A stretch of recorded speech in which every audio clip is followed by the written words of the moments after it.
తప్పదు. గతమంతా తన అంతరంగంలోంచి నిష్క్రమింపజేయాలి. లేకపోతే ఆ అమ్మాయికి అన్యాయం చేసిన వాడవుతాడు. అన్నీ మన మంచికే జరుగుతాయంటారు. అలా అనుకోవటం కన్నా చేయగలిగిందేమీ లేదు. భార్యని తన హృదయంలో ఉన్నతంగా అధిష్ఠించుకున్నాడు. తనని నమ్ముకున్న అర్ధాంగికి ఇక మీదట తన ప్రేమానురాగాలను అందివ్వటం ప్రథమ కర్తవ్యం. ప్రియ మనస్సులో తనని ఎంతగా నిందించిందో కానీ తనను అపార్థం చేసుకోదని అనిపిస్తోంది. తన జీవితంలో అసంకల్పితంగా అనుకోని విధంగా శ్రీప్రియ తన మదిలోకి ఆగమనం చేయటం, తన ప్రేమని పెద్దలు నిరాకరించటం, వేరే అమ్మాయి మెడలో తాళి కట్టడం అన్నీ కలలా జరిగిపోయాయి. లాభం లేదు. తన మనస్సు తనకెదురు తిరగకుండా అదుపులో పెట్టుకోవాలి. యుద్ధానికి వెళ్లబోయే వీర సైనికుడు బంధాలను తెంచుకుని వెళ్ళినట్లుగా క్షేత్రజ్ఞ కూడా శ్రీప్రియ జ్ఞాపకాల్ని మదిలో నుండి వెలివేయటానికి శతవిధాలా ప్రయత్నిస్తున్నాడు. ఇంతలో గుమ్మంలో గాజుల గలగలలు వినిపించి తలెత్తి అటువైపు చూశాడు క్షేత్రజ్ఞ. తెల్ల చీరలో తలనిండా బొండు మల్లెలు, మీగడ, గంధం రంగరించిన మేని రంగు, చేతుల నిండా గాజులు, అన్నిటికన్నా ఆమె గుండెలపై వేలాడుతున్న బంగారపు తాళిబొట్టు. కళ్ళని చక్రాల్లా తిప్పుతూ గదంతా చూసింది నిషా దీప్తి. చేతిలో పాల గ్లాస్తో నవ్వుతూ ఏ భయము పెరుకు లేకుండా తన వైపే వస్తోంది. ఆమెని నవ్వుతూ ఆహ్వానించాలని కూడా మర్చిపోయాడతడు. తన పరధ్యానానికి తనే తిట్టుకుని చుట్టూ చూశాడు. మల్లెలతో గదంతా అలంకరించబడి ఉంది. హాయ్ చిన్నగా విష్ చేసింది ఆమె. ఒక్కసారి ఆమెని పరికించి చూశాడు. పెళ్లిలో కూడా అసలు ఆ అమ్మాయి మొహమే చూడలేదు. అందంగానే ఉందనిపించింది. అతడు నవ్వుతూ ఆమె చేయి పట్టుకుని తన పక్కనే కూర్చోబెట్టుకున్నాడు. నేను నీకు నచ్చానా? ఎందుకంటే తమది పెళ్లి చూపులు జరగకుండానే పెళ్ళైపోయింది కాబట్టి. నచ్చారు గనుకే మెచ్చాను, నెమ్మదిగా సమాధానం ఇస్తూ తన చేతిలో ఉన్న పాల గ్లాసు దడికి అందిస్తూ అంది. షిట్, అసలు ఈ ఫస్ట్ నైట్కి పాలే ఎందుకు ఇవ్వాలి? ఎంచక్క టీ కూడా ఇవ్వచ్చుగా. వెధవ ఫార్మాలిటీస్, చిరాగ్గా అంది దీప్తి. ఆమె చాలా ఫాస్ట్గా మాట్లాడుతుందని అతడు కొద్దిసేపట్లోనే కనిపెట్టాడు. కానీ ఆమెను ఇదివరకు ఎప్పుడో చూసినట్లు అనిపిస్తోంది. కానీ ఎప్పుడో ఎక్కడో సరిగ్గా గుర్తు రావటం లేదు. దాదాపు ఆమెది అదే పరిస్థితి. అతడెక్కడో చూసిన గుర్తు. కానీ ఇద్దరూ ఒకరి ముందొకరు బయటపడలేదు. ఆ ఆలోచనలన్నీ పక్కన పెట్టి టైం వేస్ట్ చేయడం ఇష్టం లేక అన్నాడతడు. టీ ఏం కర్మ, ఏ కూల్ డ్రింకో ఐస్ క్రీమో, అది కాదంటే మోడ్రన్గా కిక్కిచ్చేందుకు ఎంచక్క వైన్ కూడా ఇవ్వచ్చుగా. అతడు సగం గ్లాస్ పాలు తాగి ఆమెకు మిగతా సగం అందిస్తూ అన్నాడు. వాహ్ క్యా బాత్ హే, ఏం టేస్ట్ అండి మీది, మెచ్చుకోలుగా నవ్వుతూ అంది దీప్తి. అన్నిటినీ మించి కూడా ఇంకో టేస్ట్ కూడా ఉంది. ఏమిట నడక్కు, అది చెప్పేది కాదు అంటూ ఆమెని ఒక్క ఉదుటిన తన ఒళ్ళోకి లాక్కుని ఆమె పెదాలను తన పెదాలతో బంధించాడు. కాసేపు అయ్యాక అతడిని విడిపించుకుని కాస్త దూరం జరిగింది సిగ్గుతో. అలా విడిపించుకుందేమో అనుకున్నాడు. కానీ అదేమీ ఆమె వదనంలో అగుపించలేదు అతడికి. కాగా ఆమె తన చెవులకున్న హ్యాంగింగ్స్ని మాటలను తీసేస్తుంటే అర్థం కాక అతడు అడిగాడు, ఏమైంది? ఏమీ లేదు, ఈ ఆభరణాలు ఎందుకు మధ్యలో గుచ్చుకుంటాయి, వెధవ న్యూసెన్స్, నిర్లక్ష్యంగా అంది దీప్తి. ఆమె ఫాస్ట్నెస్కి అతడు ఆశ్చర్యపోయినా వెంటనే సర్దుకున్నాడు. కానీ ఆమె నిజంగా కూడా ఎంత ఓవర్ ఫాస్టో అతడికి తెలియదు పాపం. చూస్తుండగానే కాలచక్రంలో 4 సంవత్సరాలు గడిచిపోయాయి. క్షేత్రజ్ఞ జీవితంలో అనూహ్యమైన మార్పులు సంభవించాయి. ఆ మార్పులు తన జీవితంలోకి భార్య అడుగుపెట్టిన వేళా విశేషమే అనుకున్నాడు. అతనికి ఉద్యోగరీత్యా ఎన్నో కీర్తి ప్రతిష్టలు రావటం, తన మామగారి మరణానంతరం సిగ్మా అడ్వర్టైజింగ్ కంపెనీ మేనేజింగ్ డైరెక్టర్గా క్షేత్రజ్ఞ వ్యవహరించడం జరిగాయి. ఉన్నట్టుండి అతడికి ఆఫీస్ పని నిమిత్తం మద్రాసుకు వెళ్ళవలసి వచ్చింది. అక్కడే అతడికి ఆ సంఘటన ఎదురవుతుందని అనుకోలేదు. మద్రాసులో సులభంగానే అతడి ముఖ్యమైన పని ఏదో అయ్యాక క్షేత్రజ్ఞ తన ఫ్రెండ్స్ని కలిసి పిచ్చాపాటి కబుర్లు చెప్పుకుంటున్నారు. ఉన్నట్టుండి అతడు తన రిస్ట్ వాచ్ వంక చూశాడు. ఓ గాడ్, ఇంకా 10 నిమిషాల్లో మంచి ప్రోగ్రాంకి అటెండ్ అవ్వబోతున్నాం, ఆత్రంగా ఆనందంగా అన్నాడతడు. సారీరా, ఇవాళకి 15 రోజులయ్యింది. పాపం అక్కడ మా ఆవిడ ఎలా ఉందో ఏమిటో, పైగా ఈ రాత్రికే నా ప్రయాణం రానన్నట్టుగా చెప్పాడు క్షేత్రజ్ఞ. లేదు లేదు, నేను ఒప్పుకోను. ఆ ప్రోగ్రాం ది గ్రేట్ సింగర్ అతడితో చెప్పబోతుంటే క్షేత్రజ్ఞ అడ్డు తగులుతూ, నాకు ఇంట్రెస్ట్ లేదురా అన్నాడు. నువ్వు వెళ్ళేది రాత్రి కదా, 2 గంటల్లో ఈ ప్రోగ్రాం అయిపోతుంది. అయినా అందాక నువ్వు ఒక్కడివే ఏం చేస్తావు? ఇంకేం మాట్లాడకుండా నాతో బయలుదేరు, ఆజ్ఞ జారీ చేస్తున్నట్లుగా అన్నాడతడు. తప్పదన్నట్లుగా బయలుదేరాడు క్షేత్రజ్ఞ. 2 నిమిషాల్లో ఆడిటోరియంలో ఉన్నారు. స్టేజీపై ఎవరో ఉపన్యసిస్తున్నారు. అదేమీ క్షేత్రజ్ఞ వినిపించుకోలేదు. అతడి మనసంతా అనుషాపైనే ఉంది. ప్రేక్షకులంతా చప్పట్లు సరుస్తున్నారు. అతడు తలెత్తి నెమ్మదిగా స్టేజీ వైపు చూశాడు. అంతే, శ్రీప్రియ. విభ్రాంతితో, విస్మయంతో ఆమెనే చూస్తుండిపోయాడు రెప్పవాల్సకుండా. అంటే తనొచ్చింది శ్రీప్రియ ప్రోగ్రాం కన్నమాట. ఆమె ఏదో పాడుతూనే ఉంది. ప్రేక్షకులంతా పారవస్యంగా తలలూపుతున్నారు. కానీ అతడికి ది గ్రేట్ సింగర్గా కాకుండా ఒకప్పటి శ్రీప్రియలా అల్లరిగా మాట్లాడి తనను ఉడికించే ప్రియలా, ప్రతి చిన్న విషయానికి చిన్నపిల్లలా ఏడ్చేసే చిలిపి ప్రియలా కదలాడిందామె. మళ్లీ ఆడిటోరియం అంతా కరతాళ ధ్వనులతో ప్రతిధ్వనించింది. ప్రోగ్రాం అయ్యాక అంతా వెడుతున్నారు. సరిగ్గా అప్పుడే ఒక వ్యక్తి క్షేత్రజ్ఞ దగ్గరకు వచ్చి, సార్, మిమ్మల్ని మేడం రమ్మంటున్నారు అని చెప్పి వెళ్ళిపోయాడు. క్షేత్రజ్ఞ ఏమీ ఆలోచించలేదు. అతడిని అనుసరిస్తూ వెళ్ళాడు. ఎదురుగా శ్రీప్రియ నమ్మలేనట్లుగా చూస్తోంది తన వైపు. శ్రీ అన్నాడతడు ఆత్మీయంగా. ఒక్క ఉదుటిన ఆమె అతడిని కౌగిలించుకోబోయింది. కానీ అతడు వెంటనే పక్కకి తప్పుకున్నాడు. ఆమె ఒకే ఒక్క నవ్వు నవ్వింది. ఆ నవ్వు నిండా ఒక ఆవేదన నిండి ఉంది. నువ్వు అస్సలు మారలేదు క్షేత్ర, నెమ్మదిగా అంది ప్రియ. నిజమే, నువ్వు మారలేదు, నేను మారలేదు. కానీ మనిద్దరి మధ్య ఉన్న చొరవ మాత్రం మారిపోయింది. ఒకలాంటి గంభీరంగా అన్నాడతడు. ఎందుకు? ఎదురు ప్రశ్న వేసింది శ్రీప్రియ. ఎందుకంటే నేనిప్పుడు వేరొకరి భర్తని అని ఆమెను నిశితంగా పరిశీలించి, నువ్వు పెళ్లి కావాల్సిన అమ్మాయివి ముక్తసరిగా అన్నాడతడు. ఆమెకి కన్నీళ్లు దూకేలా ఉన్నాయి. అప్పటికే ఆటోగ్రాఫ్లంటూ ఆమె అభిమానులంతా పోగయ్యారు.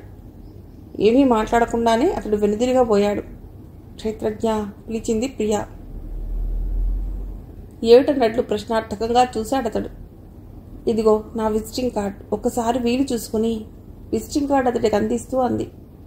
అతడది తీసుకుని వస్తాను అంటూ వెళ్ళిపోయాడు. క్షేత్రజ్ఞ వెళ్ళిన వైపు చూస్తూ నిలబడిపోయింది శ్రీప్రియ. మళ్ళీ అభిమానుల పిలుపులతో ఈ లోకానికొచ్చింది. గాలికి గుడిగంటలు చేసే శబ్దానికి గతంలో నుండి వర్తమానంలోకి వచ్చాడతడు. ఏం చేయాలో ఎటూ పాల్పోని స్థితిలో ఉన్నాడు. గాలి చేసే రివ్వమన్న శబ్దం సన్నగా వినిపిస్తోంది. ఈ గాలి చేసే శబ్దంలాగానే తన మనస్సుకి కూడా నోరుంటే ఎంత ప్రళయంగా గర్జించేదో. ఏదో నిర్ణయం తీసుకోబోతున్న వాడిలా లేచి నిల్చున్నాడు క్షేత్రజ్ఞ.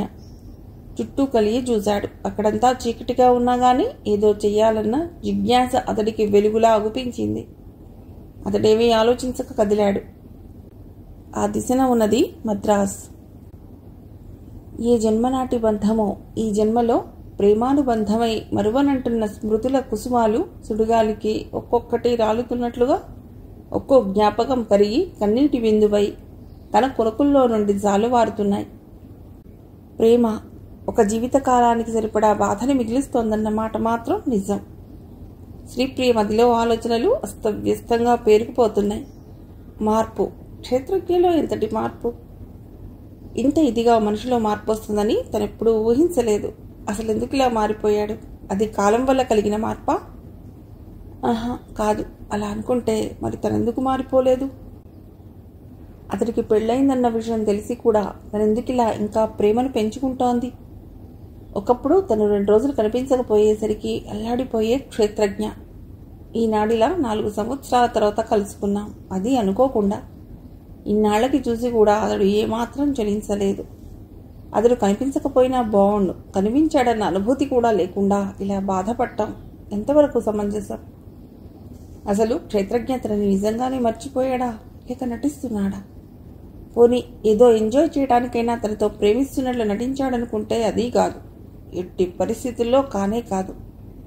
ఎందుకంటే అతడు ఆ రోజు తీరా ఆ సమయానికే తప్పుకున్నాడు.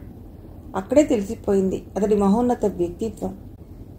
వివాహం, పవిత్రత అంటూ ఏదో లెక్చర్ ఇచ్చాడు. కానీ అతడు చెప్పింది ఆ రోజే వింటే ఎందుకో వాస్తవానికి చాలా దూరంగా ఉన్నాయనిపించింది ఆయన మాటలు. పవిత్రత అంట, కోడి పవిత్రత. ఈ కాలంలో అదెప్పుడో మరుగున పడిపోయింది. భార్య కనుగప్పి భర్త బయట చేసే చాటుమాటు వ్యవహారాల్లో ఉందా పవిత్రత? పెళ్లి కాకముందే మోడ్రన్ యుగమంటూ అన్ని అనుభవాలు చవిచూసి అబోషన్లు చేయించుకుని కన్నెపిల్ల ముసుగేసుకుంటున్న అమ్మాయిలో ఉందా పవిత్రత? మొగుడుండగానే పక్కింటి అబ్బాయితోనో మాజీ ప్రియుడితోనో రొమాన్స్ నడిపే పతివ్రత శిరోమణుల్లా చలామణి అవుతున్న మహిళల్లో ఉందా పవిత్రత? ఏది పవిత్రత? ఇవన్నీ సమాజం గుర్తించి కూడా వదిలేస్తున్నట్లేగా. ఎప్పుడో చిన్నప్పుడు తన తెలుగు పాఠంలో ప్రవరాఖ్యుడి గురించి టీచర్ చెబితే విన్నట్లు గుర్తు. కానీ ఇప్పుడు క్షేత్రజ్ఞ రూపంలో అతడు ప్రత్యక్షమయ్యాడా అనిపిస్తుంది. ఎంత కాదనుకున్నా ఒకనాటి అతడి అల్లరి మాటలు చేతలు గుర్తుకొస్తున్నాయి. కాదు కాదు, అవి మధురానుభూతులుగా తన ఎద లోతుల్లో భద్రంగా దాచుకుని ఒక్కొక్క దాన్ని నెమరు వేసుకుంటుంది. ఎందుకంటే జరిగిపోయినవి జారిపోయినవి ఎప్పుడూ తిరిగి పొందలేం కదా. కానీ ఎక్కడో ఆశ అతడు రాకపోతాడా అని. తప్పకుండా వస్తాడు. తన కోసం, కేవలం తన ప్రేమ కోసం తప్పకుండా వస్తాడు. చెక్కిలికి ఏదో చల్లగా తగిలితే తల తిప్పి చూసింది శ్రీప్రియ. కన్నీళ్లతో దిండంతా తడిసిపోయింది. ఆకాశాన్ని ఆహ్లాదంగా మేఘాలు ఆచ్ఛాదిస్తున్నాయి. అలసిపోయినట్లుగా ఉదయభానుడు ఈ రోజుకు అస్తమిస్తూ వీడ్కోలు నీటిని ముద్దు పెట్టుకుంటూ సెలవు తీసుకుంటున్నాడు. చిలిపి వయసు చేసే అల్లరిలా అలలు అస్తవ్యస్తంగా ఉవ్వెత్తున ఎగిసిపడుతున్నాయి. అందమైన జంటలతో బీచంతా చూడముచ్చటగా ఆహ్లాదంగా ఉంది. ఒక పక్కన ఒంటరిగా మోకాళ్లపై గెడ్డా నాంచి ఏదో ఆలోచిస్తూ కూర్చింది నిషాదీప్తి. గాలికి కురులు అల్లరిగా ఆమె వదనాన్ని ముద్దెట్టుకుంటున్నాయి. ఆమె ఆలోచనలన్నీ భర్త చుట్టూ తిరుగుతున్నాయి. అతడు క్యాంప్కని వెళ్ళి దాదాపు 20 రోజులు కావస్తున్నాయి. అయినా జాడలేదు. అసలు పెళ్ళావనేది ఒకతుందని బయటికెడితే గుర్తుంటేగా రావటానికి. అవతల ఎవరితోనో కులుకుతుంటాడంతే. అదే విషయం తనతో చెప్పవచ్చుగా. తను సంతోషిస్తుంది. ఎందుకంటే ఏడవటానికి తను అందరిలాంటి దాన్ని కాదుగా. తను కూడా ఇంతగా ఎంజాయ్ చేస్తూనే ఉన్నానుగా. అలా ఆలోచిస్తూనే ఆమె మెళ్ళో ఉన్న తాళిబొట్టు చేతికి తగిలింది. ఒక్క క్షణం దాన్ని చూసి చిన్నగా నవ్వింది. నిన్ను చూస్తే జాలేస్తుంది అని తనలో తానే అనుకుంది నిషాదీప్తి. ఎన్నో జంటలను చూస్తుంటే ఎందుకో ఈ సమయంలో తన భర్త కూడా ఉంటే బాగుంటుందనిపించింది. ఇంతలో ఎవరో ఒక జంట ఇటువైపుగా వస్తున్నట్లు అనిపించింది. అతడు బాగా పరిచయం ఉన్నవాడిలా ఉన్నాడు. ఓ విలాస్. తమ కాలేజీ రోజుల్లో ఇతడు ఒక బాయ్ ఫ్రెండే. చాలా చిలిపివాడు, రొమాంటిక్ నేచర్ గలవాడు. ఆ రోజుల్లో తామిద్దరూ ఎంతో ఎంజాయ్ చేసేవారు. అతడు అచ్చు అప్పటిలాగానే ఉన్నాడు. కాస్త లావయ్యాడేమో అంతే. మరి పక్కన ఆవిడెవరు? ఆమె భుజాల చుట్టూ చెయ్యేసి ఏదో చెప్పాడు. ఆమె గలగలా నవ్వేస్తోంది. కోపదీసి పెళ్ళామా లేక ఇంకో గర్ల్ ఫ్రెండా? ఏదైతేనే చాలా రోజులకి కనిపించాడు. అలాగే ఇందాకటి నుండి తనకి ఒంటరిగా ఉండి బోర్ కొడుతోంది. వెళ్ళి పలుకరిస్తే పోలా? అంతే. నిషా ఒక్క ఉదుటన లేచి ఆ జంట వైపు నడవసాగింది. అతడికి దగ్గరగా వచ్చి, హాయ్ విలాస్, హౌ యూ? గుర్తుపట్టావా? ఏమిటి మీ ఆవిడా? చొరవగా అతడి చేయి పట్టుకుని ఆత్రంగా అడిగింది నిషా. ఆ సమయంలో అతడు అయోమయంలో పడి అతడి భార్య వంక చూశాడు. ఇందాకటి నవ్వు ఛాయలు ఆమె వదనంలో మాయమయ్యాయి. ఉక్రోషం, అనుమానం రెండూ మిళితమైన చూపకటి అతడి వంక విసిరింది. అతడు తొట్టుపాటుతో, నా పేరు మీకెలా తెలుసు? అయినా అసలు మీరెవరు? అదే అయోమయం నటిస్తూ అన్నాడతడు. You naughty. అబద్ధాలాడడం ఇంకా మానలేదన్నమాట. అయినా అప్పుడే మన కాలేజీ రోజుల్ని మర్చిపోయావంటే నేను నమ్మను. క్లాస్లో నువ్వు చేసే ఆకతాయి పనులు, అమ్మాయిల్ని వెరైటీగా వల్లో వేసుకోవటం. యూనో, ఒకసారి క్లాస్ రూమ్లో తెలుగు క్లాస్లో బుక్ లోపల సెక్స్ బుక్ చదువుతూ మన పిలక మాస్టారి చేతికి రెడ్ హ్యాండెడ్గా పట్టుబడ్డావు. ఆ తర్వాత ఆ బుక్లో నువ్వు చదివిన థియరీని ప్రాక్టికల్గా ఇద్దరం ట్రై చేశాం. సర్లే, అది వేరే విషయం. కానీ ఇంతకీ నేను గుర్తొచ్చానా లేదా ఇప్పటికైనా? రెట్టించి అడిగింది నిషా. ఆమె అలా అన్ని విషయాలు తడబడకుండా కళ్లకు కట్టినట్లు చెప్పేస్తుంటే ఆ రోజు తెలుగు మాస్టారికి దొరికిపోయినట్లుగా ఈరోజు భార్యకి కూడా దొరికిపోతాడేమో అని మనసులో అనుకుని, ఏయ్, అసలు నీకేమైనా పిచ్చి పట్టిందా? నువ్వెవరో నాకు తెలియదంటే ఎందుకలా ఇష్టం వచ్చినట్లుగా వాగుతావు? ఒళ్ళు దగ్గర పెట్టుకుని మాట్లాడు, జాగ్రత్త. కోపంగా అని భార్యని తీసుకుని అక్కడి నుంచి చెరచెరా కదిలిపోయాడు. అవమానం, రోషం, కోపం అన్నీ ఒక్కుమ్మడిగా ఆమెలో ఆవహించాయి. రేయ్ రాస్కెల్, పెళ్ళాం పక్కనుంటే ఇలాంటి అబద్ధాలైనా ఆడగల నైజం రానిది. మనిషివైనప్పుడు ఫ్రాంక్గా ఉండాలిరా. నేను పిచ్చిదాల్లా కనిపిస్తున్నానా నీకు? ఒకప్పుడు నా అందానికి దాసోహం అంటూ పిచ్చి కుక్కలా నా వెంట పడ్డావు. దాదాపు అరిచినట్టుగా ఆవేశంగా రొప్పుతూ ఉన్మాదిలా అంది. ఆ అరుపులకి కొంత జనం ఆమె వైపే ఆగి చూస్తున్నారు. ఒక్క క్షణం నిషా అందరి వంకా చూసి తనని తాను కంట్రోల్ చేసుకుంటూ మౌనంగా వెళ్ళిపోసాగింది. దిగులు, ఒంటరితనం ఇవి రెండూ తోడైతే వాటిని జయించడం కష్టం. మొదటిది ఆలోచనను, అనుబంధాలను అణచివేస్తే, రెండోదేమో ఆత్మీయత కోసం పెనుగులాడుతూ కాలంతో పోటీ పడుతుంది. అతడు ఎంత పెద్దవాడైనా సరే సరైన ఆత్మీయత, ప్రేమానురాగాలు లభించకపోతే చిన్న బాబు కిందే లెక్క. ప్రస్తుతం క్షేత్రజ్ఞ పరిస్థితి అలాగే ఉంది. తన జీవితంలో పాలు పంచుకున్న సహధర్మచారిణి తనకి విలువనీయక దూరం చేసుకుంది. శ్రీప్రియ ఆచూకీ కోసం తిరిగి మద్రాసు వెళ్లి ఆమె సింగిల్ ప్రోగ్రాం ఇచ్చిన లలిత కళాభారతి మేనేజ్మెంట్ని కనుక్కుంటే వారికి సరిగ్గా తెలియదన్నారు. ఆ రోజేమో మూర్ఖంగా విజిటింగ్ కార్డుని చింపేశాడు. ఇప్పుడేమో బాధపడుతున్నాడు. తన ఎదులో బడబాగ్ని రగులుతోంది. దాన్ని ఆర్పటానికని కావాల్సింది ఒక్క ఆత్మీయులు మాత్రమే. ఒక చల్లటి ఒడిలో తలవాల్చి తన బాధనంతా అర్థం చేసుకుని ఓదార్చే ఆత్మీయత కావాలి. ఏం కావాలి సార్? ఒక చిన్న కుర్రవాడొచ్చి అడిగాడు. అది ఒక చిన్న కొట్టు. చూస్తుంటే అది చాలా పల్లెలా ఉంది. టీ బదులిచ్చాడు క్షేత్రజ్ఞ. శ్రీప్రియ అడ్రస్ ఎలా కనుక్కోవాలో తెలియక సతమతమవుతున్నాడు క్షేత్రజ్ఞ. ప్రధ్యానంగా కళ్ళు మూసుకున్నాడు. రేడియోలో ఏదో చెప్తున్నారు. అదేది అంతగా వినిపించుకోలేదు అతను. కానీ శ్రీప్రియ అన్నమాట మాత్రం వినిపించింది అతడికి. అంతే కళ్ళు తెరిచి అక్కడున్న రేడియో వైపు పరిగెత్తాడు ఆత్రంగా. తీయని కంఠస్వరంతో లలిత గీతం పాట వినిపిస్తోంది. అతడు ఉత్సుకతతో వినసాగాడు. అంటే అది ఆ పాట శ్రీప్రియదే అన్నమాట. ఇందులో ఏమాత్రం సందేహం లేదు. అంతే ఒక కడలి తరంగం ఆనందంతో నింగిలి తాకినట్లుగా, ఒక చిన్న గుడ్డి దీపం కొండనంతటికీ వెలుగునిచ్చినట్లుగా అతడి ఆనందానికి ఆ సమయంలో హద్దే లేదు. వెతుకుతున్న తీయే కాలికే తగిలినట్లుగా ఆమె ఆచూకీ తెలుసుకోవటానికే ఒక ఆధారం దొరికింది అతడికి.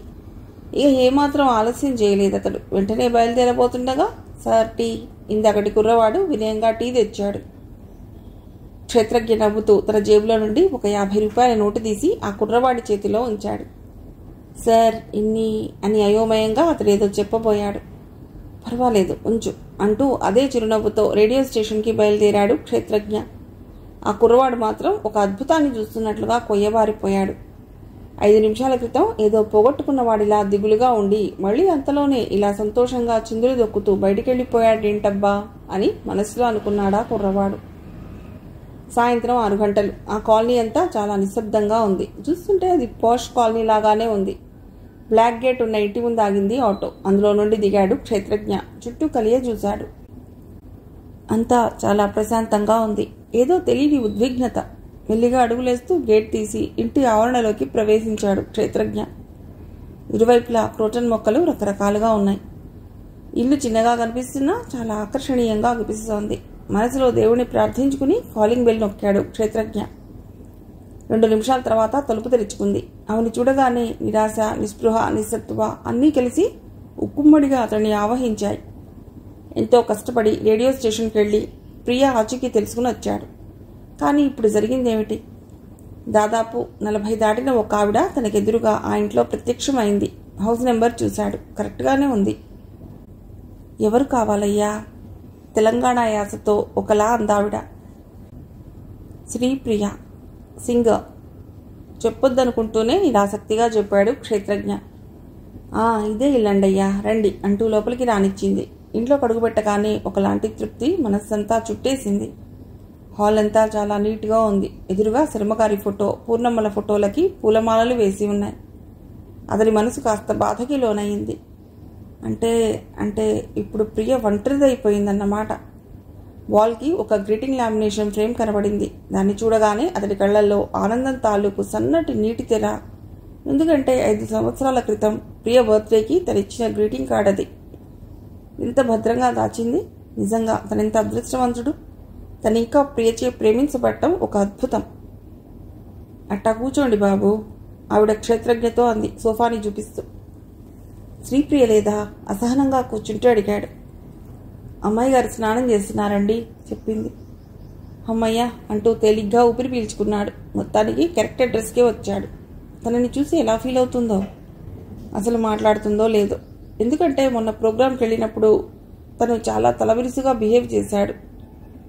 ఇంతలో రంగమ్మ ఎవరొచ్చారు అంటూ హాల్లోకి వచ్చింది శ్రీప్రియ. అంతే, తను చూస్తోంది కలో నిజమో లేక అద్భుతమో అర్థం కాలేదు ఆమెకి. ఆమెను చూడగానే అతడి కళ్లలో కోటి తారల కాంతి ఉట్టిపడుతోంది. తలంటు పోసుకున్న ఆమె కుర్లను అలాగే వదిలేసింది. ఒక్కొక్క నీటి బిందువు జాలు వారుతోంది.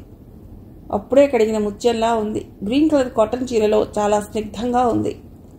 మనిషికి అతి దుఃఖంలోనూ అతి సంతోషంలోనూ కూడా ఏం మాట్లాడాలో తోచదు. ఇద్దరి పరిస్థితి దాదాపు అలాంటిదే. కానీ ముందుగా ఆమె తేరుకుంది. ఎందుకంటే అతడు వస్తాడని ముద్దుగానే ఊహించుకుంది. ఎలా ఉన్నావు క్షేత్రజ్ఞ? ఆత్మీయంగా అడిగింది శ్రీప్రియ. ఉన్నాను, బతికే, ఆమెను రెప్పవాల్చకుండా చూస్తూ అన్నాడు. కానీ అతడిలో విషాద ఛాయల్ని ఆమె గమనించకపోలేదు. కానీ ఆమె ఏమైంది, ఎందుకలా ఉన్నావు అని అప్పుడే అడగలేదు. ఎందుకంటే అడగవలసిన సందర్భం అది కాదు కనుక. రంగమ్మ, ఇక నువ్వు ఇంటికి వెళ్ళిపో, పనావిడితో అంది శ్రీప్రియ. గుర్తుకు రాకపోవటానికి మర్చిపోతేకా, అంతే నెమ్మదిగా సమాధానం ఇచ్చాడతడు. మళ్ళీ కాసేపు ఇద్దరి మధ్య నిశ్శబ్దం. దాన్ని ఛేదిస్తూ అన్నాడతడు. శ్రీ, నువ్వింకా పెళ్లి చేసుకోలేదా? నాకున్నది ఒక్కటే మనస్సు, అది కేవలం ఒక్కరికే సొంతం, విసురుగా అందామె. ఆమె అన్న మాటలు అతడి మనస్సుకు శూలాల్లా గుచ్చుకున్నాయి. మాటలు బాగా నేర్చావే, నవ్వుతూ అన్నాడతడు. చేతలు కాదుగా, అతడికి తీసిపోని చిరునవ్వుతో అందామె. నిజం చెప్పు శ్రీ, ఎందుకు చేసుకోలేదు? మళ్ళీ అదే ప్రశ్నను సౌమ్యంగా అడిగాడు క్షేత్రజ్ఞ. ఏమని చెప్పను? ఆ రోజు నాతో కనీసం ముందుగానైనా నీ పెళ్లి విషయం చెప్పి రాలేదని ఇన్నాళ్ళు బాధపడుతూ కూర్చున్నానని చెప్పనా? లేక నీపై ఆశలు ప్రేమని పెంచుకుని చివరకు నీ కట్టుబాట్ల పేరుతో నా మనసును కట్టేసుకుని పడుతున్న యాతన చెప్పనా? నీకు పెళ్ళైందని తెలిసినా కూడా ఇంకా నిన్నే పిచ్చిగా ఆరాధిస్తున్నానని చెప్పనా?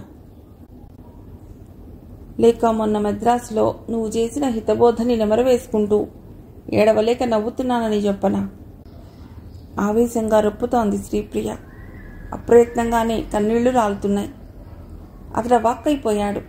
తన వల్ల ఆమె ఇంతకాలం ఎంత క్షోభను అనుభవించిందో అర్థమయ్యేసరికి ఇంతకాలం పట్టింది. తనని ఇంతగా ఆరాధిస్తున్న ఆమెకి తనేమిచ్చాడు? ఏమీ ఇవ్వకపోగా జీవితకాలం సరిపడా మనోవేదనని మిగిల్చాడు. ఆమెను దగ్గరకు తీసుకుని ఆమె నుదుటిపై చుంబించి ఆమె కళ్ళలోకి సూటిగా చూస్తూ అన్నాడు. ఏమొద్దు, ఇప్పుడు నేను వచ్చేశానుగా, ఇంకెందుకు బాధ? లాలనగా అన్నాడు. చాలు క్షేత్ర, ఈ ఒక్క మాట చాలు. మరుజన్మలో కూడా నీకోసం నిరీక్షిస్తాను. అతడి కౌగిల్లో ఒదిగిపోతూ ఏడుస్తూనే అంది ప్రియ. సర్లే, ఇంతకాలం నిరీక్షించింది చాలు. ఇక మీదట నీకు అవసరం లేదులే. ఎందుకంటే ఇక మీదట నువ్వెప్పుడు నాతోనే ఉంటావు శాశ్వతంగా, నిజాయితీగా అన్నాడతడు నిర్ణయం తీసుకున్నట్లుగా. అతడు అన్నదేమిటో ఆమెకు అర్థం కావడానికి 2 నిమిషాల సమయం పట్టింది. అంటే అంటే తను విన్నది నమ్మలేనట్లుగా సంశయంగా అయోమయంగా అంది. అవును గాని శ్రీ, పూజగది ఎక్కడా? ప్రశ్నించాడు క్షేత్రజ్ఞ. ఆ సందర్భంలో పూజగదితో ఏం పనో అర్థం కాలేదు ప్రియకి. చూపించింది. ఎందుకు? అర్థం కానట్లు అడిగింది. ముందు నువ్వురా, చెప్తాను అంటూ దేవుడి విగ్రహాల ముందు కూర్చున్నారు. అప్పుడు అన్నాడతడు, పవిత్రమైన పూజా గదిలో దైవ ప్రమాణంగా చెప్తున్నాను, ఇక మీదట నువ్వు నేను అనే మనం ఒకటిగా ఉండబోతున్నాం. పంచపాళిలో ఉన్న కుంకుమని సింధూరంగా ఆమె నుదుటిపై పెట్టాడు. అసలు జరుగుతున్నదేమిటో ఆమెకేమాత్రం బోధపట్టం లేదు. అంతా ఒక అద్భుతంలా జరిగిపోతోంది. క్షేత్ర, వణుకుతున్న స్వరంతో అంది ప్రియ. అవును శ్రీ, అసలు ఆ పని 4 ఏళ్ల క్రితమే నేను చేయవలసింది. చాలా ఆలస్యంగా జీవితం నేర్పిన పాఠాల్ని అవగాహన చేసుకుంటున్నాను.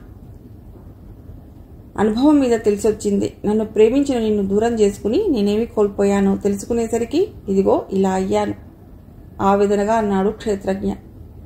ఆమెకి కావాల్సింది అదే. ఎన్నటికైనా అతడు తనవాడిలాగానే ఉండాలి. ఏదేమైనా సరే తను కోరుకున్నదే జరిగింది. అయినా అసలు ఎందుకు ఇలా మాట్లాడుతున్నాడో అడగాలని అడిగింది ప్రియ. మీ ఆవిడ? ఇంకా మాట్లాడలేక ఆగిపోయింది. ఆవిడకి ఇప్పుడు నేను అవసరం లేదు, గంభీరంగా అన్నాడు. ఎందుకు అలా అంటున్నప్పుడు అతడి గొంతులో ఒకలాంటి కర్కశత్వం ధ్వనించింది. ఎంత అంటే అసలు ఆమె ఇంతవరకు అతడిలో చూడలేదా కోపం. ఇంతలో కాలింగ్ బెల్ మోగింది. అతడు అలాగే కూర్చున్నాడు పూజ గదిలో. ఆమె వెళ్ళి తలుపు తీసింది. ఓ అక్షయ్, నువ్వా, రా అంటూ లోపలికి రానిచ్చింది. అతడు శ్రీప్రియకి మేనబావ వరుసవుతాడు. ఒకసారి విజయవాడలో పుష్కరాలకని వెడుతుంటే బస్సు యాక్సిడెంట్లో ఆమె తల్లిదండ్రులు మేనత్తలు కూడా ఉన్నారు. వారు అక్కడికక్కడే మరణించారు. మిగిలింది తామిద్దరే. అక్షయ్ నిన్ను ప్రేమిస్తున్నాను, పెళ్లి చేసుకుంటాను అంటూ ప్రియ వెంట పడుతున్నాడు. ఏ సంగతి అప్పుడు చెప్తా ఇప్పుడు చెప్తానంటూ వాయిదా వేస్తూ వస్తోంది. కారణం ఆమె మనస్సు ఎప్పుడో ఒకరికి అంకితం అయిపోయింది కాబట్టి. ఇప్పుడు కూడా ఆ విషయం తాలూకు మాట్లాడటానికే వచ్చి ఉంటాడు. ఏమిటి చాలా హుషారుగా కనిపిస్తున్నావు ఈరోజు? ఆమెలో వచ్చిన మార్పుని గమనించి అడిగాడతడు. ఆమె చిన్నగా నవ్వి, ఇక మీదట కూడా ఇలాగే ఉంటాను తాపీగా సమాధానం ఇచ్చింది ప్రియ. అతడు ఒకసారి ఆమెను అదో రకంగా చూస్తూ, ఇంతకీ నేను అడిగిన విషయం ఏమైంది? ఈరోజు అటో ఇటో తేల్చేస్తానన్నావుగా అడిగాడు అక్షయ్. అవును తేల్చేస్తాను అంటూ 1 నిమిషం తర్వాత గొంతు సవరించుకుని చెప్పసాగింది. అక్షయ్, ముందుగా నీ మనసు బాధపడితే ఐఎమ్ సారీ. నేను ఇదివరకే ఒకరిని ప్రేమించాను. ఇన్నాళ్ళు మా మధ్య దూరం పెరిగింది. కానీ అనుకోకుండా మేమిద్దరం ఒకటయ్యాం. ఆ కాలమే మా ఇద్దరినీ కలిపింది. అదే చిరునవ్వుతో చెప్పింది. ఆమె చెప్పింది విన్న వెంటనే అక్షయ్ వదనంలో రంగులు మారాయి. ఇంతకీ అంత అదృష్టవంతుడెవరో తెలుసుకోవచ్చా? జలసి లోపల ఉన్న దాన్ని కప్పిపుచ్చటానికి నవ్వుతూ అన్నాడు. ఓ ఎస్, ఇక్కడే ఉన్నాడు. ఆమె అంటుండగానే క్షేత్రజ్ఞ బయటికి వచ్చాడు. అంతే, ఒక మెరుపు దాడి, ఒక ప్రళయం, ఒక భీభత్సం, అన్నీ మిళితమైన భావంతో క్షేత్రజ్ఞ మొహం మారిపోయింది.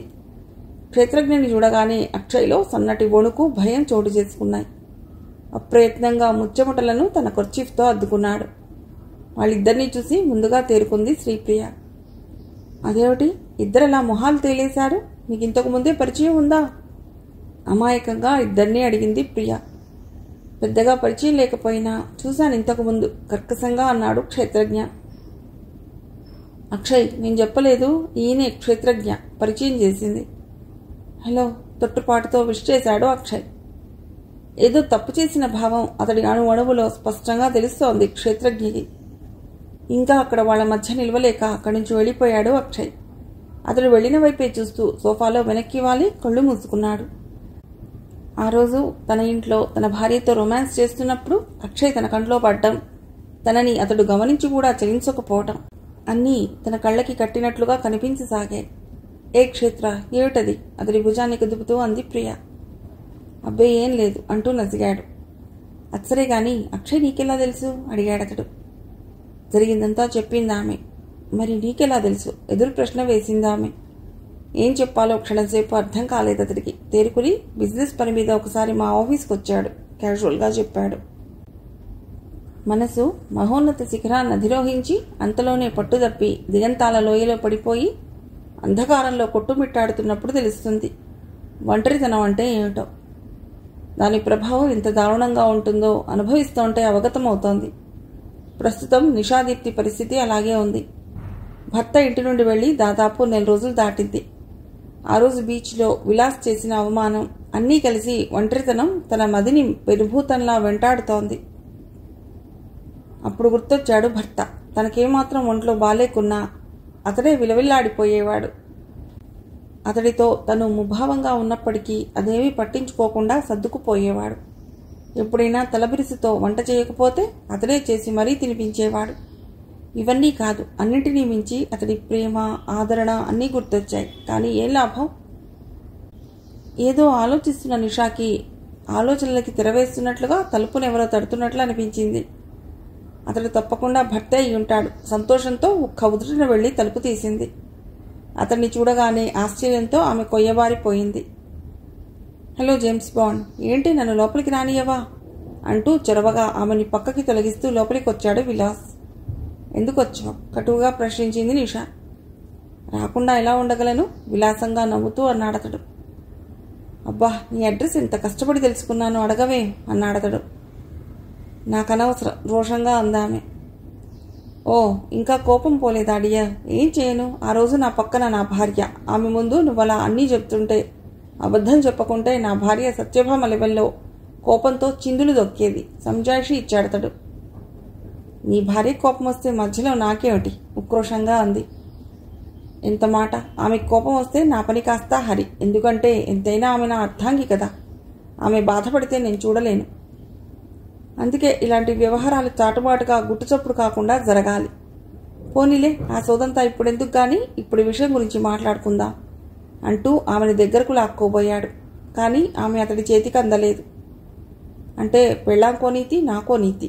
ఏ, నీ కోరికను తీర్చే అందమైన ఆడదానికన్నా భార్య ముఖ్యమా? తీవ్రమైన స్వరంతో అడిగింది నిషా. అంతే కదా మరి. ఇంట్లో భోజనానికి హోటల్ భోజనానికి ఉన్నంత తేడా. ఇంట్లో అయితే శుభ్రంగా ప్రతిరోజు ఒక్కరే చేసి పెడతారు. అదే హోటల్లో ఎవరు చేస్తారో ఎలా చేస్తారో కూడా తెలీదు. అయినా హోటల్ భోజనం కాస్త టేస్టీగానే ఉన్నా ఇంట్లో భోజనానికి సరికాదు కదా. తన ఒపీనియన్ చెప్పాడు. అంటే నీ ఉద్దేశంలో నేను ఇంకా ఏదో చెప్పబోయి మాటలు రాక అలాగే ఆగిపోయింది.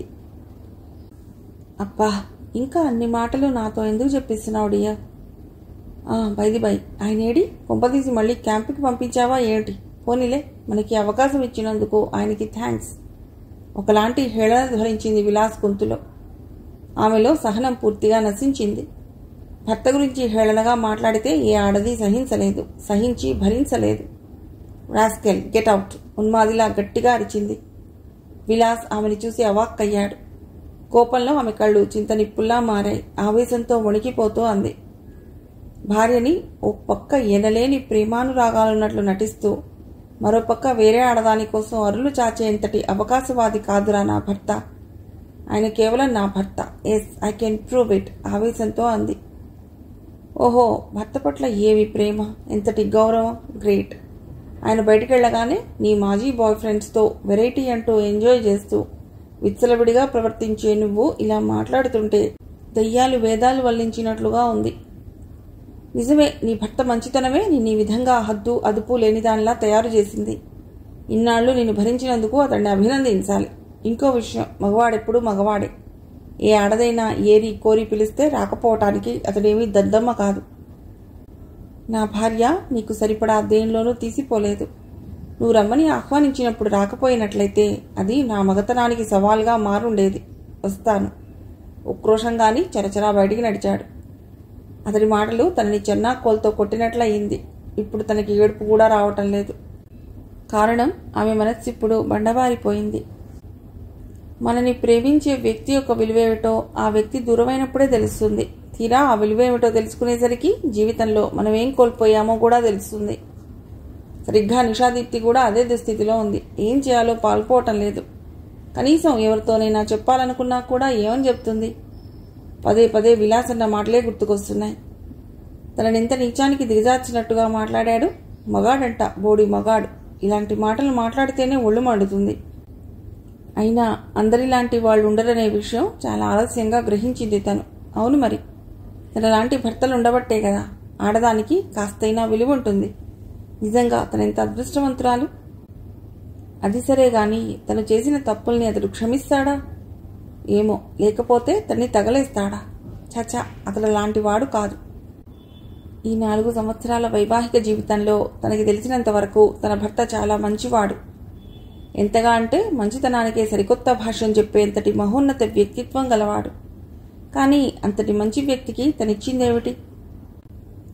అతడు తనపై చూపినంతటి ప్రేమానురాగాల్లో కనీసం 10వ వంతైనా అతడిపై చూపించలేకపోయింది. అసలు తనలాంటి మూర్ఖత్వం గల భార్యలుంటారా? ఉండరు. తనలాంటి ఆడది తనే ఉండాలి. అతడు రాగానే ముందుగా అనురాగంతో చుట్టేయాలి. ఎంతగా అంటే ఆ పరిష్వంగంలో గాలి వెలుతురు కూడా చొరనియ్యకుండా ఆశ్చర్యంతో అతన్ని ఉక్కిరి బిక్కిరి చేయాలి. ఇన్నాళ్ళు అతన్ని బాధపెట్టినందుకు తనకేదైనా శిక్ష వేసినా సంతోషంగా భరిస్తానని చెప్పాలి. ఇంతకీ అతడింకా రాడేమిటి? అసలెప్పుడూ ఇన్ని రోజులు వెళ్ళలేదు అతడు. అసలు ఎందుకు ఇంత ఆలస్యమైంది ఈసారి? అసహనంగా వాల్ క్లాక్ కేసి చూసింది నిషా. చచ్చా, వెధవ టైం. అదేమిటో, మనకు అవసరం ఉన్నప్పుడే చాలా ఆలస్యంగా నడుస్తుంది గడియారం. అంతా అయోమయంగా ఉంది పరిస్థితి. ఎందుకో తన కుడికన్ను అదరసాగింది. ఎంతలా సర్ది చెప్పుకున్నా కానీ తన అంతరాత్మ ఏదో కీడును శంకిస్తోంది. తనకెన్నడూ ఇలాంటి విపరీత పరిస్థితి తారసపడలేదు. ఇలా కూర్చుంటే లాభం లేదు, ఏదో ఒకటి చెయ్యాలి అంతే. ఏదో జ్ఞాపకం వచ్చిన దానిలా ఒక్క ఉదుట లేచి క్షేత్రజ్ఞ ఆఫీస్కి ఫోన్ చేసింది. అవతలి వ్యక్తి చెప్పిన మాటల్ని విన్న తర్వాత నిషా గొంతులో తడారిపోయింది. అప్రయత్నంగా రిసీవర్ చేతిలో నుండి జారిపోయింది. ఎందుకంటే ఆమె ఊహించని మాటలని వినకూడని మాటలని విన్నది. క్షేత్రజ్ఞ క్యాంపు నుండి వచ్చి 20 రోజులు అవుతోంది. అంతేకాదు, అతడు ప్రతిరోజు ఆఫీసు కూడా వస్తున్నాడు. వెన్నెల రేయిలోని చల్లదనాన్ని ఎంత ఆస్వాదించినా తనివి తీరదు. ఇంకా ఏదో కావాలనిపిస్తుంది. ఆ మాధుర్యాన్ని తనివి తీరా పొందాలనిపిస్తుంది. అలాగే ప్రేమలోని మధురానుభూతిని ఎంత అనుభవిస్తున్నా ఇంకా ఏదేదో పొందాలని ఆరాటపడుతుంది మనస్సు. దానితో పోటీ పడుతుంది వయస్సు. ఏమిటలా చూస్తున్నావు? తన కళ్ళలోకి తదేకంగా చూస్తున్న క్షేత్రజ్ఞని అడిగింది ప్రియ గోముగా. నా ఇష్టం. నా కళ్ళు నా ప్రియని చూస్తుంటే మధ్యలో నీ గొడవేమిటి? ఆమెని తన ఒళ్ళో లాక్కుని అల్లరిగా అన్నాడు క్షేత్రజ్ఞ. చూడటంతో ఆపితే పర్వాలేదు, కానీ ఇలాంటి చిలిపి వేషాలే. ఆమె బుంగమూతి పెట్టి గారంగా అంది. నిరీక్షణలో 4 ఏళ్లు గడిపావు కదా, ఇప్పుడిహ బాధ లేదు కదా. అందుకని అప్పటి టైంని ఇప్పటి టైంలో కలిపేస్తే పోలే, ఆమెను అల్లుకుంటూ అన్నాడతడు. ఆకలేస్తుంది క్షేత్ర, ముందు భోంచేద్దాంలే, అతన్ని విడిపించుకుంటూ అంది. అతడు వాల్ క్లాక్ వంక చూసి, అబ్బా 8 కదా అయింది, అప్పుడేనా అని అంతలోనే, సర్లే అయినా నాకు ఆకలేస్తుంది, ముందుగా నాకు భోజనం వడ్డించు, ఆ తర్వాత ఇద్దరం కన్నుగీటుతూ అన్నాడతడు. అతడన్న మాటలు ఒక క్షణం తర్వాత అర్థమయ్యాక, సిగ్గులేకపోతే సరి, నవ్వుతూ ఉడుక్కుందామె. అయినా అతడు వినలేదు. ఆ పెరుగులాటలో ఆమె గాజు చీటి అతడి అరచేతిలో గుచ్చుకుంది. దాంతో రక్తం కాస్త అతడి చేతిని తడిపింది. అది చూసి శ్రీప్రియ కంగారుగా కట్టుకట్టడం క్షణంలో జరిగిపోయింది. అతడి చేతిపై కన్నీటి బిందువులు పడితే అప్పుడు చూశాడు శ్రీప్రియ మొహంలోకి. చిన్నపిల్లలా వెక్కుతూ ఏడుస్తోందామె. అతడు ఆశ్చర్యపోతూ, ఏ శ్రీ, ఏమిటిది, ఇప్పుడేమైందని ఆత్రంగా అడిగాడతడు. అతడి చేతిని తన చేతిలో పట్టుకుని, ఇదంతా నా వల్లే జరిగింది, ఐఎమ్ సారీ, గద్గద స్వరంతో అంది ప్రియ. పిచ్చి మొద్దు, ఇంత చిన్న గాయానికి ఎంత కంగారు దేనికి, నాకేం కాలేదుగా. ఆమెని తన గుండెకి హత్తుకుంటూ ఓదార్పుగా అన్నాడతడు. నీకలాగే ఉంటుంది గాని, నీకు కనీసం చీమ కుట్టినా నీకన్నా బాధపడేది నేనే. అసలు నేననేదాన్నే లేను, ఎందుకంటే నా అన్నదంతా నువ్వే కాబట్టి. అతడి కౌగిల్లో గువ్వలా ఒదిగిపోతూ లాలనగా అంది ప్రియ. అప్పుడు అతడికి మాట్లాడటానికి మాటలు అందటం లేదు. కారణం ఏదో తెలియని బంధం, మాటలకందని భావం. అతడి గొంతుకు అడ్డుపడింది తెరలా. నిజంగా అతనెంత అదృష్టవంతుడు.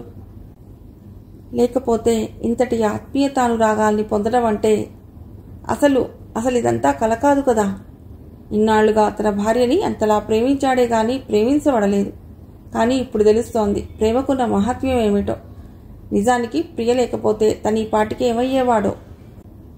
ఆ ప్రశ్న అతడి మదిని కుదిపివేయగానే ఆమెని మరింత ఒడిసి పట్టుకున్నాడు. ఆ ఒడుపులో ఈ జన్మలో మన అనుబంధాన్ని ఏ శక్తి విడదీయలేదన్న ధీమా. ఈ విశాల విశ్వం ఉన్నంత వరకు మన ప్రణయ ప్రబంధంలో ఒక్కో మధురానుభూతులు అక్షరాలుగా లిఖించబడతాయి సుమా అన్న ప్రగాఢ విశ్వాసం నిగూఢమై ఉంది. క్షేత్ర, ఏమిటి మౌనంగా ఉన్నావు? అతడి కౌగిల్ని విడిపించుకుంటూ అంది. అతడు ఆమె ముఖాన్ని తన చేతిలోకి తీసుకుని, ప్రియా, నీ రుణం ఎలా తీర్చను? నిజంగా నేను నీకు చేసిన నమ్మక ద్రోహానికి నా మీద కోపం పెంచుకోకుండా ఇంతటి ప్రేమని పంచుతున్న నీకు నా పాదాభివందనం, ఆరాధనగా అంటూ ఆమె సన్నని పాదాల్ని తాకబోయాడు. ఏమిటది?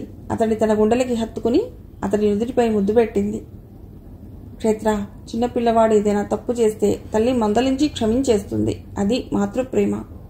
అలాగే ఆ తప్పుని తెలుసుకుని వాడు పశ్చాత్తాపం చెంది తల్లిని క్షమించమని కోరితే ఆమెకు కలిగినంతగా సంతోషం లోకంలో ఎవరికీ కలగదు. అలాగే ప్రస్తుతం నువ్వు కూడా నాకు చిన్నపిల్లవాడివే. అప్పుడేదో అలా చేశావు, అందుకు సరిపడా బాధపడుతున్నావు. ఏమిటిది? నిజమైన ప్రేమలో క్షమ ఉంది, అంతేగాని ఇంతలా మదనపడవలసిన పని లేదు. ఆమె కాస్త ఆగి ఆ గంభీర వాతావరణాన్ని తేలికపరుస్తున్నట్లుగా, మరి భోంచేద్దామా లేదా చిన్నగా నవ్వుతూ అంది. అతడు చిన్నగా నిట్టూర్చి లేచి నించుని డైనింగ్ రూమ్ వైపు నడవసాగాడు. ఏయ్ మొద్దబ్బాయి, అటెక్కడికి? వస్తున్న నవ్వుని ఆపుకుంటూ అంది. అదేమిటి, భోంచేద్దామన్నావుగా అమాయకంగా అడిగాడతడు. అవును అన్నాను, అయినా ముందుగా నాకు ఆకలేస్తుందన్నావుగా, నీ కొడ్డిస్తే గాని. ఆమె ఆ మాట పూర్తిగా అనకముందే అతడు ఒక్క ఉదుటను వెళ్లి ఆమె పెదాలను తన పెదాలతో ఏకం చేశాడు. కానీ ఇంకాసేపట్లో ఏం జరగనుందో వాడికి ఆ మధుర క్షణాల్లో తెలియదు. వాట్, నువ్వు చెప్పేది నిజమా? సంభ్రమాశ్చర్యాలతో అడిగింది నిషాదీప్తి. ఒట్టి నిజం కాదు, అక్షరాలా నిజం. కానీ ఆశ్చర్యం ఏమిటంటే నన్ను కొడతాడో తిడతాడో అనుకున్నాను. ఇంకో విషయం కూడా చెప్తాను, బట్ గుండె నిబ్బరంగా ఉంచుకో, ముందు జాగ్రత్తగా హెచ్చరిస్తున్నట్లుగా అన్నాడు అక్షయ్. చెమటల్ని కొంగుతో అద్దుకుంటూ. ఏమిటది? ఉద్వేగంగా అడిగింది నిషా. క్షేత్రజ్ఞ ఇక మీదట నీ దగ్గరకు రాడు. ఎందుకంటే అతడు పెళ్లి కాకముందు శ్రీప్రియని గాఢంగా ప్రేమించాడు. వెతుకుతున్న తీగ కాలికి తగిలినట్టుగా ఆమెతోనే అతడి జీవితం కొనసాగుతోంది చెప్పాడు అక్షయ్. నో, నేను ఒప్పుకోను. ఇంతకీ అదేవత్తి హిస్టీరికల్గా అరిచింది. నువ్వు ఒప్పుకున్నా ఒప్పుకోకపోయినా అది వాస్తవం. అయినా అలా నిలదీసే అర్హత నువ్వెప్పుడో కోల్పోయావు విసురుగా అన్నాడతడు. ఎందుకు? నేను అతడు తాళికట్టిన భార్యని ఉక్రోషంగా అంది. అతడు నవ్వాడు. పడి పడి నవ్వుతూ చప్పట్లు చరిచి, wow Nisha, hats off to you. Cinema dialogues ఎంత బాగా చెప్పావు. అతడు తాళిగట్టాడన్న వాస్తవం నీకిప్పుడు గుర్తొస్తోందా? ఎంజాయ్ చేయాలంటూ నీ బాయ్ ఫ్రెండ్స్తో ఎఫ్ఐఆర్స్ నడిపినప్పుడు గుర్తు రావాల్సింది అతడు నీకు తాళిగట్టిన మొగుడని. అతడు ఒక భర్తగా నిన్ను ఆదరించి చేరదీసినప్పుడు నువ్వు అతడిని నిరాకరించినప్పుడు గుర్తు రావాల్సింది అతడు నీకు తాళిగట్టిన భర్తని. ఆగి మళ్లీ కొనసాగించాడు.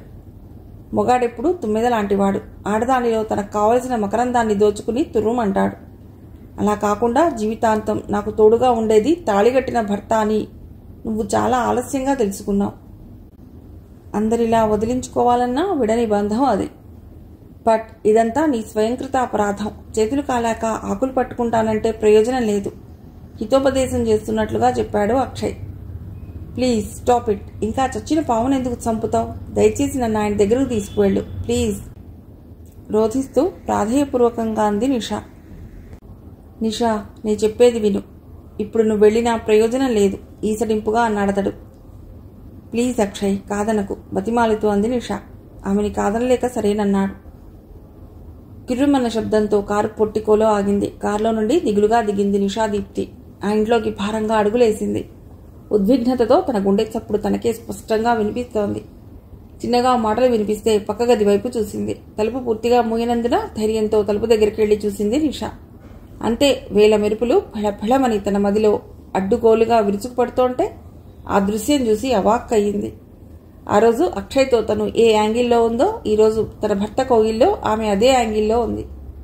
ఎంతకు తెగించారు? అసలు వీళ్ళు మనుషులేనా అని దిక్కులు పిక్కటిల్లిపోయేలా అరవలేదు నిషా. కారణం, తను చేసిన తప్పు వీడని నీడలా పెనుభూతంలా చుట్టేసి కుదించి వేస్తుంటే పశ్చాత్తాపంతో, తను చేసిన స్వయంకృతాపరాధంతో, అన్నీ మిళితమైన భావంతో నెమ్మదిగా అచేతనంగా వెనుదిరిగింది. తను చేసిన పొరపాటు పనులకి శిక్ష, ఒక జీవితకాలానికి సరిపడా బాధ మిగిలింది. నిజమే మరి, తనలాంటి వారికి ఇలాంటి శాస్తి జరగవలసిందే. తనలో తాను కుమిలిపోతూ వెనుదిరిగింది నిషాదీప్తి. కథ సమాప్తం.